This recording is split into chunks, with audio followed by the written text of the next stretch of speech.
మీరిన కాలుని దూతల పాలిట మృత్యుయని మది నమ్మన్నా తారక మంత్రము కోరిన దొరికెను ధన్యుడనైతిని ఓరన్నా.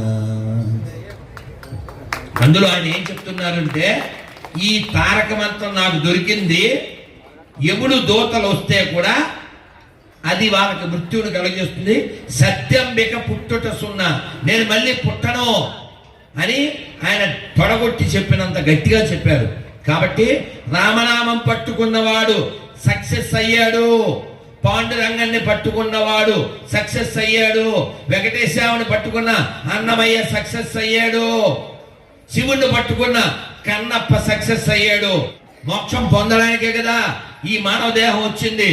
కాబట్టి మీరు గీత చదవండి, గీతను అందరికీ చెప్పండి, రామాయణం మీరు పట్టుకోండి, అందరి చేత చదివించండి.